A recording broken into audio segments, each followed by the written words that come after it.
Hi, I'm Z, and welcome to The Third Eye. The Third Eye comes to you with tools and understanding and knowledge to help you to your path towards self-understanding as well as higher consciousness.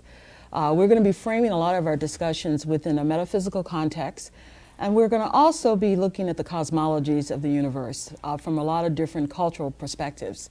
Tonight, we have as our guests an astrologer as well as I would say a metaphysical practitioner from New Jersey.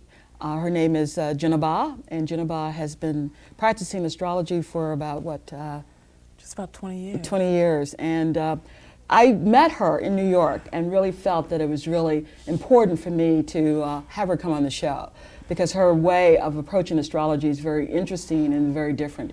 Jenna Ba, can you just sort of tell us how you got into this whole, you could say, the path of astrology as a way of getting to a higher level of consciousness? Well, yes, it was in the late 70s, and I was seeking and searching a better understanding of who I was and my purpose here on the planet. And I went, and I was living in San Francisco at the time. I lived in the Bay Area for 20 years. I just relocated here the past year. Mm-hmm. And I went to see 3 different astrologers. You know, I was paying like between $50 and $100 in the late 70s. And when I went to see them, there was something that they weren't telling me. I knew that something was missing. Right. And so I went on my own search to seek what I felt intuitively. I was, you know, there's something deeper that I wanted to know. Okay. Can you sort of I think that you use astrology as a way of sort of framing what's going on in the world and how you look at your life. Can you sort of tell us what's going on like right now? Yes, in fact, right now we're like 14 hours countdown to a full moon. Okay, and the full moon is going to be in Gemini. And Sun in Sagittarius, you know, we have the polarity, the opposites. The full moon tomorrow morning, exact on the East Coast at 10:19. Also, when we break the 10 planetary placements down into the 4 elements, fire, water, air, and earth, we have a predominance of 5 planets in fire. And so that's half the planet. So fire is ruling the heavens right now. What does that mean? That means that the fire signs, Aries, Leo, and Sag, got it going on. Okay? It means that, especially Sagittarius, because we have 4 planets in Sag. Okay. That's called a stellium. We have the Sun, Venus, Mercury, and Pluto. Okay. And that gives a lot of power and energy to Sagittarians. But Sagittarians are about freedom of the spirit, freedom of the mind. The key word for Sag is expansion. And so that energy is ruling the heavens right now. Yes. And so also for fire signs, it means that things are flowing good for them. Okay. What else happens in a full moon? Everybody says that a full moon brings on all sorts of kind of changes in people's personalities, and the water tides get high. And yes. Well, the full moon time is a very intense time because we have the polarity going on, which is the opposites. And so this full moon is the full moon in Gemini, the sun is in Sagittarius. It's a time where you want to release things and take things to a higher level. It's a good time for healing. It's a good time for ritual. It's a good time for mind expansion. It's a good time to work your mojo and your magic. Okay. Do you have other information you can share with us?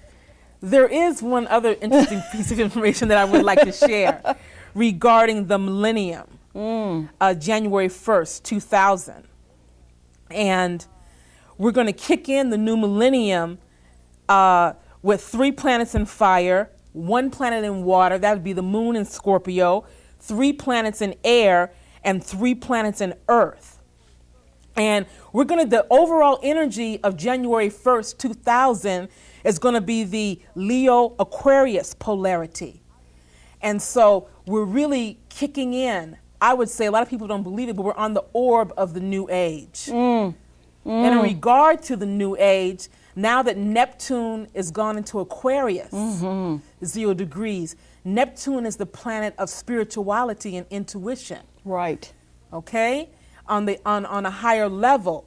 And what it is that since it's going into the Aquarius, We're going to see a lot of energy of the goddess manifesting more.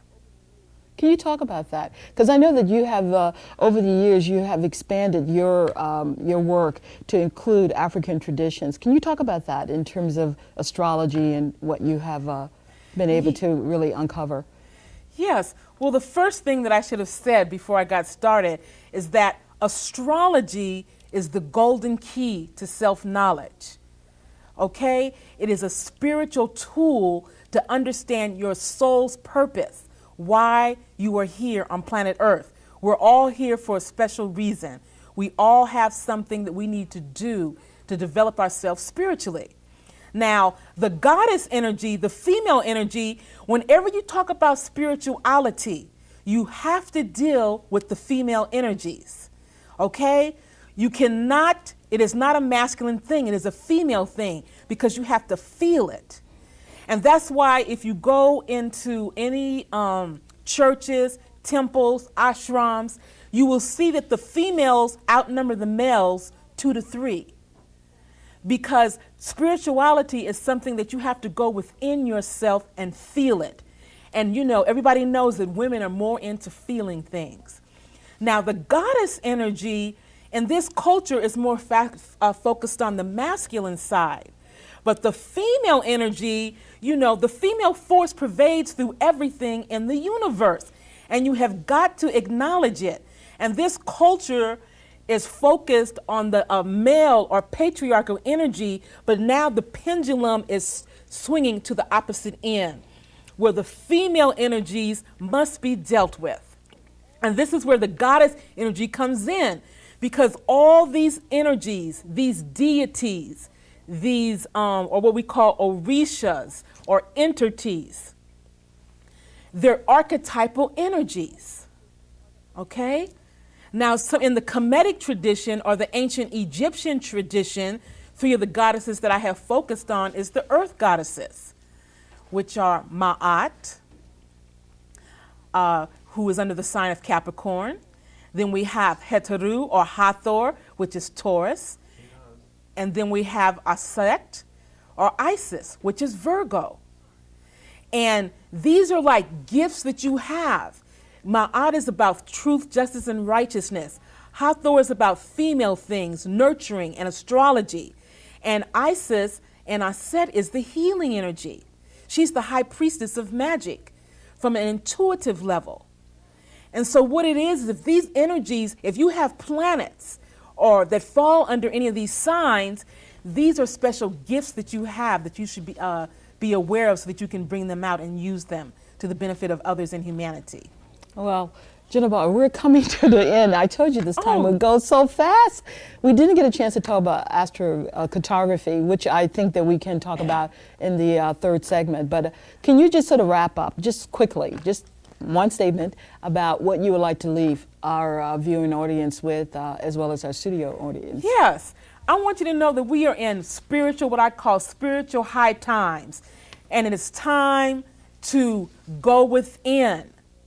It's time to use spiritual tools such as meditation, affirmations, prayer, and use astrology as a tool for self-knowledge, because know thyself, that is the most important thing.